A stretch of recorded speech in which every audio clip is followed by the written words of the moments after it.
Punjabi union के प्रबंध हेठ मन्ने परमन्ने खोजकार हरजिंदर सिंह दिलगीर होरां दी किताब हैरीटेज ऑफ दी पंजाब दा मुख विखाली इकट्ठ होया, जिहदे विच तारीख, अदब ते खोज दे खेतर दे वड्डे लोकां रलत कीती ते दिलगीर होरां दी खोज उते आधारित इस किताब दी सराहना कीती। जितनियां यादगारां ने उहदे बारे ज्यादातर फारसी च लिखिया गया ते ये काम जिहड़ा सी एक तरह इहनूं इकट्ठिया करना मेरा ख्याल है कि यकीनन बहुत ज्यादा उत्थे इंडिया च काम हुंदा, साडे तो ज्यादा काम हुंदा है, लेकिन साडी रसाई जिहड़ी किताब आई है वो फिलहाल दिलगीर साहब दी है ते इहनूं कहना चाहिए है कि ये जिवें आने ना मींह दी पहली कणी है, बारिश का पहला कतरा है ते ये होर भी वैसे तो नौजवान ने हाली और बहुत ज्यादा इहदे ते टिक के काम करनगे और इंशाल्लाह बहुत अच्छे तरीके दे नाल करनगे ताकि उत्थे जिहड़ियां होर चीज़ां ने जिहड़ियां कि साडे सांझे विरसे दी एक अलामत ने, साड़ी एक निशानी ने, उन्होंने असी उहदे बारे यानी पढ़ सकीए, उहदे बारे जान सकीए कि वो हिस्टरी दे किहड़े पन्ने दियां चीज़ां ने, वो किहड़े समय दियां चीज़ां ने ते उन्होंने असी एक विरसे दे तौर ते अपने आर्ट दा, अपनी शायरी दा, अपने अदब दा और अपनी फिल्मां दा हिस्सा बना सकीए। सानू किस चीज़ की शर्म है? पूरी दुनिया च किसी असीं देखते हैं, मैं अल्लाह ताला ने यूनिवर्सिटियां च पूरी दुनिया च घूमण दा मौका दिता और उत्थे असीं की जाके देखते हैं चाइना बैठे हैं तो सानू अपना ट्रांसलेटर दे देणगे, अपनी जबान च गल करनगे, ये नहीं कि उन्होंने इंग्लिश आउंदी नहीं हुंदी, वो लोग हुण बहुत सारी पूरी वर्ल्ड च फिर के आए हुंदे तो सारा बोल सकते हैं। अमेरिका जाते तो चलो जो अपनी इंग्लिश बोलते हैं, तो असीं किसे जाते टर्किश जाते वो टर्किश वो अपनी लैंग्वेज वो ये नहीं कि इंग्लिश नहीं आउंदी हुंदी, लेकिन वो अपनी जबान च गल करते हैं, साढ़े नाल बाद च बैठ के गल करनगे, लेकिन सैमीनार कानफ्रेंस मीटिंग जो भी होएगी उहदे विच वो बड़ा खोल के अपनी जबान च गल करते हैं और फख्र महसूस करते हैं। असीं ये काश रल मिल के किते ये जिहड़ा साडा एक खौफ साड़ियां मावां ने, मैं कहंदा इहदे विच साड़ियां बीबियां दा, साड़ियां मावां दा विच बहुत बड़ा विच रोल है। वो पता नहीं क्यों समझदियां ने कि साडा पंजाबी बोलण ना असीं कोई बद तहजीबी च आ जांदे हैं। पंजाब यूनिवर्सिटी दे हिस्टरी डिपार्टमेंट दे विच एक कॉन्फ्रेंस करवाई जिंदा टाइटल सी 75 साल वार ते विरसा, हिस्टरी एंड हैरीटेज, और उनदे विच दिलगीर हरा ने ना सिर्फ खुद शिरकत की थी बल्कि उस पासे दे तकरीबन 5 स्कॉलर्स दे एब्स्ट्रैक्ट साडे कोल भेजे, असीं उन्हां नूं किताबी शक्ल च छापिया भी, लेकिन किसी नूं मौका नहीं मिलिया, वीज़ा नहीं मिलिया कि वो फिजिकली आके साडी उस कॉन्फ्रेंस में शरीक हो सके। उन्हां विचों कुछ स्कॉलर्स ने ऑनलाइन शिरकत की थी, लेकिन इन्हां दी कमिटमेंट जाहिर करदी है कि पंजाब वास्ते, पंजाब दी तारीख वास्ते और इत्थे दे कल्चर और हैरीटेज वास्ते कितना रोल प्ले कर रहे होए ने। और पंजाब विच जिहड़ा हिस्टरी डिपार्टमेंट है ये सारे साउथ एशिया दे विच सब तो पुराना डिपार्टमेंट है हिस्टरी दा। 1932 विच साडा डिपार्टमेंट बनिया और उस वेले उस पासे दे जिहड़े साडे तारीखदान सन और इस पासे दे तारीखदान वो दोवें ही पढ़ांदे रहे। बाबा जी गुरु ग्रंथ साहब दे उत्ते कुछ 7 वालीम और कुछ 3700 तो ज्यादा सफात अंग्रेजी विच, गुरु ग्रंथ साहब ते अंग्रेजी विच, और फिर उसके बाद सिख हिस्टरी दे उत्ते 10 वालीम च सिख हिस्टरी, फिर महान कोश उसनू 4 वालीम विच इंसाइक्लोपीडिया फॉर्म विच, इसी तरह लिस्ट पढ़दा चला गया ते मैं हैरान हुंदा चला गया। ते जदों साड़ा सैमीनार शुरू होया और चूंकि मैं मेज़बानी कर रहा सा ते मेरे मुँह एक जुमला निकलिया, मैं कि यार इन्हां दियां लिखतां पढ़ के मैनूं ये लगा कि ये बंदे नहीं जिन ने। दुखां दी रोटी सूलां दा सालण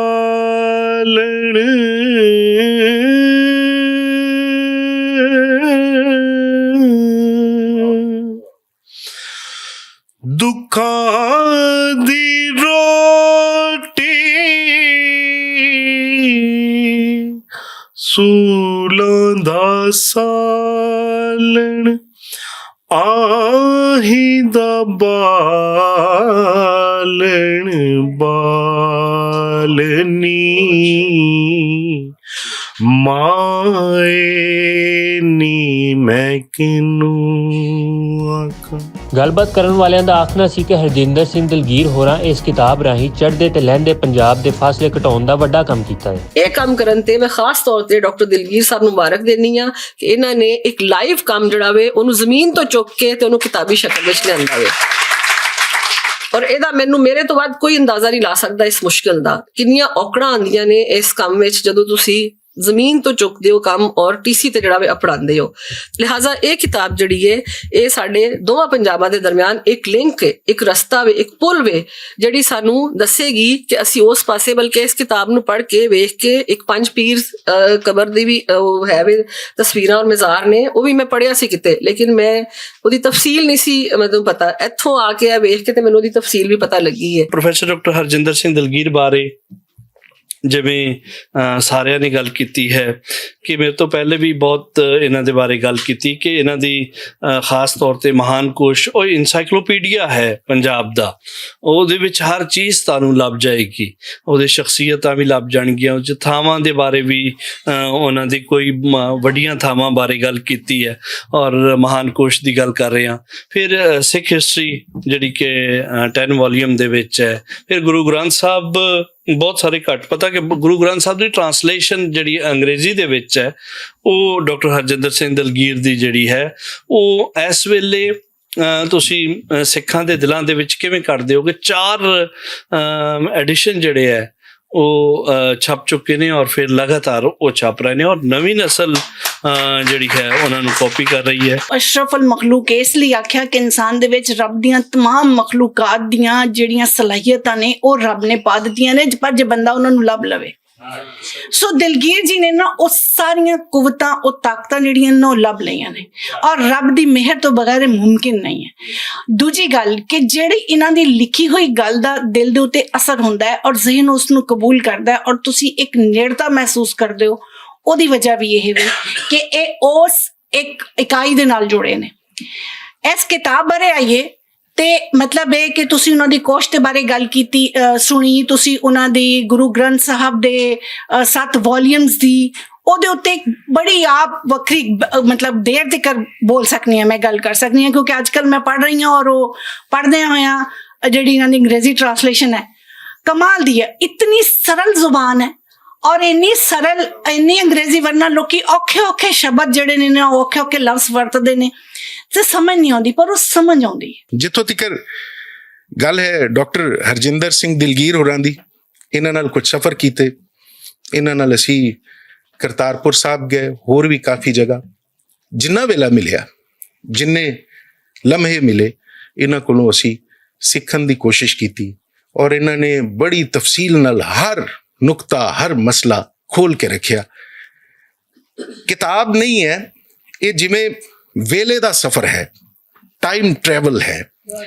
ਨਾ ਅਸੀਂ ਵੇਲੇ ਦੇ ਪਿਛਾਂ ਜਾ ਸਕਦੇ ਹਾਂ ਤੇ ਨਾ ਅਸੀਂ ਬਾਰਡਰੋਂ ਪਾਰ ਜਾ ਸਕਦੇ ਹਾਂ, ਪਰ ਇਸ ਕਿਤਾਬ ਰਾਹੀਂ ਜਿਸ ਵਕਤ ਤੁਸੀਂ ਪਹਿਲੇ ਸਫ਼ੇ ਤੋਂ ਦੂਜੇ ਸਫ਼ੇ ਤੇ ਪਹੁੰਚੋਗੇ ਤੇ ਇੰਜ ਲੱਗਦਾ ਹੈ ਕਿ ਵੇਲੇ ਦੀ ਕੈਦ ਖਤਮ ਹੋ ਗਈ ਤੇ ਸਰਹੱਦਾਂ, ਹੱਦਾਂ ਬੰਨੇ ਵੀ ਲਾਂਬੇ ਰਹਿ ਗਏ। ਤੁਸੀਂ ਨਾਲ ਟੁਰਦੇ ਚੜ੍ਹਦੇ ਪੰਜਾਬ ਔਰ ਲਹਿੰਦੇ ਪੰਜਾਬ ਦਾ ਫਾਸਲਾ ਖਤਮ ਕਰਕੇ ਤੁਸੀਂ ਇਸ ਤਰ੍ਹਾਂ ਲੱਗਦਾ ਹੈ ਜਿਵੇਂ ਤੁਸੀਂ ਉਸ ਮੰਜ਼ਰ ਦਾ ਖੁਦ ਹਿੱਸਾ ਹੋ, ਉਸ ਮੰਜ਼ਰ ਦਾ ਖੁਦ ਕਿਰਦਾਰ ਹੋ।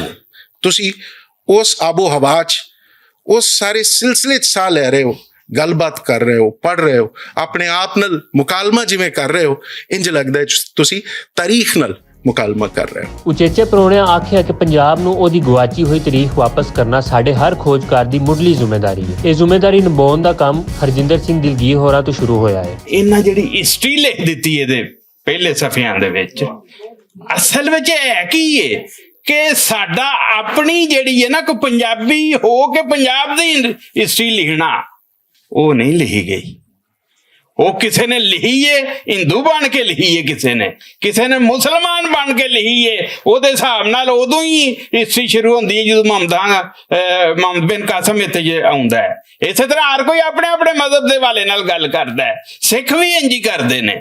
ਸਿੱਖ ਵੀ ਜਿਹੜਾ ਉਹ ਵੀ, ਅਗਰ ਉਹਨਾਂ ਦੀ ਵੀ ਕਿਸੇ ਕਿਤਾਬ ਨੂੰ ਤੁਸੀਂ ਵੇਖੋਗੇ ਤੇ ਉਹ ਵੀ ਪ੍ਰੋਮੀਨੈਂਟ ਰੱਖਦੇ ਨੇ ਆਪਣੇ ਮਜ਼ਹਬ ਦੇ ਆਲੇ। ਔਰ ਇੱਕ ਨੈਚੁਰਲ ਵੀ ਗੱਲ ਹੈ, ਅਸੀਂ ਕਿ ਇਹਦੇ ਤੇ ਕੋਈ ਸਾਨੂੰ ਮਾੜਾ ਵੀ ਨਹੀਂ ਸਮਝਣਾ ਚਾਹੀਦਾ। ਲਿਖਦਾ ਇਹਨਾਂ ਕੀ ਕੀਤਾ ਦਿਲਗੀਰ ਸਾਹਿਬ ਨੇ, ਇਹਨਾਂ ਉਹ ਇੱਕ ਕਹਿ ਲਓ ਕਿ ਨਿਰਪੱਖ ਹੋ ਕੇ ਬਗੈਰ ਕਿਸੇ ਦੀ ਸਾਈਡ ਲਿਆ, ਤੇ ਸਾਈਡ ਜੇ ਲਈਏ ਤੇ ਪੰਜਾਬ ਦੀ ਲਈਏ। ਇਹ ਬੜਾ ਹੀ ਜ਼ਰੂਰੀ ਸੀ। ਅਗਰ ਤੁਸੀਂ ਇਹਦੀਆਂ ਕੁਝ ਵਿੱਚ ਲਾਈਨਾਂ ਪੜੋ ਤੁਹਾਨੂੰ ਪਤਾ ਲੱਗੇਗਾ ਕਿ ਅਫਗਾਨਿਸਤਾਨ ਪੰਜਾਬ ਦਾ ਹਿੱਸਾ ਰਿਹਾ ਹੈ। ਭੱਟ ਸਾਹਿਬ ਦੀ ਜਿਹੜੀ ਸੱਚੀ ਗੱਲ ਹੈ ਕਿ ਲੋਕਾਂ ਨੇ ਅਖਬਾਰ ਕੱਢੇ ਨੇ, ਲੋਕ ਕਰਦੇ ਨੇ, ਲੇਕਿਨ ਮੈਂ ਇੰਨੀ ਭੱਟ ਸਾਹਿਬ ਦੀ ਕਮਿਟਮੈਂਟ ਦਾ ਅੱਜ ਇੱਥੇ ਆ ਕੇ ਕਾਇਲ ਹੋਇਆ। ਠੀਕ ਹੈ, ਮੈਨੂੰ ਲੱਗਾ ਕਿ ਬਈ ਇਹਨਾਂ ਦੀ ਦਿਲ ਦੀ ਆਵਾਜ਼ ਹੈ, ਇਹ ਵੈਸੇ ਨਹੀਂ ਹੋ ਸਕਦਾ ਇਹ ਸਾਰੀਆਂ ਚੀਜ਼ਾਂ। ਜੀ ਹਾਂ। ਦੂਸਰੀ ਮੈਂ ਗੱਲ ਕਰਨਾ ਚਾਹਨਾ ਕਿ ਪ੍ਰੋਫੈਸਰ ਦਿਲਗੀਰ ਸਾਹਿਬ ਦੀ ਪਹਿਲੇ ਤੇ ਇਹਨਾਂ ਦਾ ਜਿਹੜਾ ਤਖੱਲਸ ਹੈ ਇਹ ਦਿਲ ਖੋ ਲੈਂਦਾ। ਉਹਦੀ ਵਜ੍ਹਾ ਇਹ ਵੇ ਕਿ ਦਿਲਗੀਰ ਦਾ ਜਿਹੜਾ ਲਫ਼ਜ਼ ਹੈ ਇਹ ਸਾਡਾ ਕਾਮਨ ਲਫ਼ਜ਼ ਹੈ, ਬੇਸਿਕਲੀ ਤੇ ਪਰਸ਼ੀਅਨ ਦਾ ਲਫ਼ਜ਼ ਹੈ। ਔਰ ਤੁਹਾਨੂੰ ਪਤਾ ਹੈ ਕਿ ਜਿਹੜੀ ਮਹਾਰਾਜਾ ਰਣਜੀਤ ਸਿੰਘ ਦੀ ਜਿਹੜੀ ਕੋਰਟ ਲੈਂਗੁਏਜ ਸੀ ਉਹ ਪਰਸ਼ੀਅਨ ਸੀ। ਔਰ ਜਿਹੜੇ ਮਹਾਰਾਜਾ ਰਣਜੀਤ ਸਿੰਘ ਦੇ ਬਾਰੇ 'ਚ ਹੁਣ ਲੋਕ 100 ਗੱਲਾਂ ਕਰਦੇ ਨੇ, ਲੇਕਿਨ ਮਹਾਰਾਜਾ ਰਣਜੀਤ ਸਿੰਘ ਦਾ ਜਿਹੜਾ ਦੌਰ ਸੀ ਇੱਕ ਪੰਜਾਬ ਦਾ 골ਡਨ ਦੌਰ ਰਿਹਾ ਹੈ। ਠੀਕ ਹੈ। ਔਰ ਮਹਾਰਾਜਾ ਰਣਜੀਤ ਸਿੰਘ ਦੇ ਜਿਹੜੇ 3 ਵਜ਼ੀਰ ਸਨ ਉਹ ਮੁਸਲਮਾਨ ਸਨ। ਠੀਕ ਹੈ ਜੀ। ਔਰ ਜਿਹੜੇ ਸਨ ਮਹਾਰਾਜਾ ਰਣਜੀਤ ਸਿੰਘ ਸਾਹਿਬ ਜਿਹੜੇ ਸਨ ਉਹ ਵੜਾਇਸ਼ ਸਨ। ਔਰ ਜਿਹੜੇ ਸਨ ਇਹ ਵੀ ਬੜੀ ਦਿਲਚਸਪ ਤੁਹਾਨੂੰ ਗੱਲ ਸੁਣਾਵਾਂ ਕਿ ਜਿਹੜੀ ਅੰਗਰੇਜ਼ਾਂ ਨੇ ਮਹਾਰਾਜਾ ਰਣਜੀਤ ਸਿੰਘ ਦੀ ਦੌਰ 'ਚ ਕਿਤਾਬਾਂ ਲਿਖੀਆਂ, ਯਾਨੀ ਜਦੋਂ ਉਹ ਜ਼ਿੰਦਾ ਸਨ, ਉਹਦੇ 'ਚ ਲਿਖਦੇ ਰਹੇ ਕਿ ਹੀ ਇਜ਼ ਅ ਵੜਾਇਸ਼ ਜਾਟ। 2004 ਵਿੱਚ ਮੈਂ ਇੱਕ ਕਿਤਾਬ ਲਿਖੀ ਸੀ ਐਨਸਾਈਕਲੋਪੀਡੀਆ ਆਫ ਜਲੰਧਰ, ਜਿਹਦੇ 'ਚ ਜਲੰਧਰ ਦੀ ਹਿਸਟਰੀ ਵੀ ਦਿੱਤੀ ਸੀ ਤੇ ਨਾਲ ਹੀ ਉੱਥੇ ਜਿਹੜੀਆਂ ਵੀ ਉਸ ਜ਼ਿਲ੍ਹੇ ਵਿੱਚ ਪੁਰਾਣੀਆਂ ਇਮਾਰਤਾਂ, ਪੁਰਾਣੇ ਮਜ਼ਾਰ, ਮਸਜਿਦਾਂ, ਜੋ ਕੁਝ ਵੀ ਹੈ ਪੁਰਾਣਾ, ਤਲਾਅ ਪੁਰਾਣੇ, ਬੋਡੀਆਂ, ਉਹ ਸਾਰੀਆਂ ਮੈਂ ਦਿੱਤੀਆਂ ਸਨ। ਉਸ ਤੋਂ ਬਾਅਦ ਮੇਰੇ ਇੱਕ ਦੋਸਤ ਨੇ ਕਿਹਾ ਵੀ ਤੂੰ ਕੱਲਾ ਜਲੰਧਰ ਦੀ ਗੱਲ ਕਰ ਰਿਹਾ ਹੈ, ਬਾਕੀ ਪੰਜਾਬ ਦੀ ਕੌਣ ਕਰੇਗਾ? ਸੋ ਮੈਂ ਬਾਕੀ ਪੰਜਾਬ ਬਾਰੇ ਵੀ, ਈਸਟ ਪੰਜਾਬ ਬਾਰੇ ਵੀ ਸਾਰਿਆਂ ਲੱਭਣਾ ਸ਼ੁਰੂ ਕਰ ਦਿੱਤਾ। ਉਦੋਂ ਤੁਸੀਂ ਦੇਖੋਗੇ ਕਈ ਤਸਵੀਰਾਂ 2005-6 ਦੀਆਂ ਵੀ ਲਈਆਂ ਹੋਈਆਂ ਨੇ। ਤੇ ਉਸ ਤੋਂ ਬਾਅਦ ਉਸੇ ਥਾਂ ਦੀਆਂ ਮੈਂ ਦੁਬਾਰਾ 2023 ਚ ਲਈਆਂ ਤੇ ਤੁਸੀਂ ਦੇਖੋ ਫਰਕ ਕਿੰਨਾ ਕੁ ਪੈ ਚੁੱਕਾ ਹੈ। ਕਈ ਥਾਵਾਂ ਤੇ ਸੁਧਾਰ ਆਇਆ ਤੇ ਕਈਆਂ ਥਾਵਾਂ ਤੇ ਜਿਹੜਾ ਨਿਗਾਰ ਆਇਆ ਹੈ। ਤੋ ਵਿੱਚੋਂ ਮੈਨੂੰ ਇੱਕ ਡਿਮਾਂਡ ਆ ਗਈ ਅੰਮ੍ਰਿਤਸਰ ਦੇ ਬਾਰੇ। ਮੈਂ ਫਿਰ ਅੰਮ੍ਰਿਤਸਰ ਤੇ ਦਰਬਾਰ ਸਾਹਿਬ ਬਾਰੇ ਜਿੰਨੀਆਂ ਰੇਅਰ ਫੋਟੋਜ਼ ਸੀਗੀਆਂ, ਮੈਂ ਕਿਹਾ ਤੁਸੀਂ ਕਦੇ ਕਿਸੇ ਨੇ ਮਹਾਰਾਜਾ ਰਣਜੀਤ ਸਿੰਘ ਦਾ ਦਰਬਾਰ ਸਾਹਿਬ ਦੇ ਕੰਢੇ ਤੇ ਬਣਿਆ ਘਰ ਨਹੀਂ ਵੇਖਿਆ ਹੋਣਾ। ਮੈਂ ਉਹ ਫੋਟੋ ਵੀ ਲੱਭ ਕੇ ਉਸ ਦੇ ਵਿੱਚ ਦਿੱਤੀ ਸੀ। ਤੋ ਉਹ ਜਿਹੜੀ ਰੁਡੀਅਰ ਕਿਪਲਿੰਗ ਦੀਆਂ ਖਿੱਚੀਆਂ ਫੋਟੋਆਂ ਤੇ ਹੋਰ ਬਹੁਤ ਸਾਰੀਆਂ ਤਸਵੀਰਾਂ ਦਿੱਤੀਆਂ। ਪੈਨਸਿਲ ਸਕੈਚ ਸਨ, ਕਲਰਡ ਫੋਟੋਆਂ ਸਨ। ਜਦੋਂ ਕੈਮਰਾ ਆਇਆ ਹੀ ਸੀਗਾ 1850 ਦੇ ਆਲੇ ਦੁਆਲੇ, ਉਸ ਵੇਲੇ ਦੀਆਂ ਫੋਟੋਆਂ ਵੀ ਉਹਦੇ 'ਚ ਮੈਂ ਦਿੱਤੀਆਂ ਸੀਗੀਆਂ।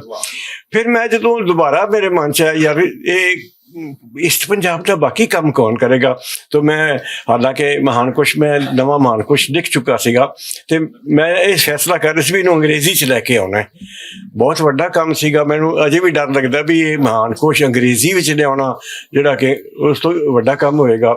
ਪਰ ਫਿਰ ਵਿੱਚੋਂ ਮੇਰੇ ਮਨ 'ਚ ਆਇਆ ਵੀ ਇਹ ਕੰਮ ਜ਼ਰੂਰੀ ਹੈ ਤੇ ਇਹ ਜਿਹੜਾ ਦੋਨਾਂ ਪੰਜਾਬ ਦੇ ਲੋਕਾਂ ਨੂੰ ਮਿਲਾਉਣ ਵਾਸਤੇ ਇੱਕ ਕੜੀ ਸਾਬਤ ਹੋਵੇਗੀ। ਤਾਂ ਇਸ ਕਰਕੇ ਮੈਂ ਇਹ ਕੀਤਾ। ਇਕੱਠ ਦੇ ਅਖੀਰ ਉੱਤੇ ਉਚੇਚੇ ਪ੍ਰਾਹੁਣਿਆਂ ਨੂੰ ਪੰਜਾਬੀ ਪਹਿਨਾਵੇ, ਚਾਦਰਾਂ ਤੇ ਕਿਤਾਬਾਂ ਪੇਸ਼ ਕੀਤੀਆਂ ਗਈਆਂ।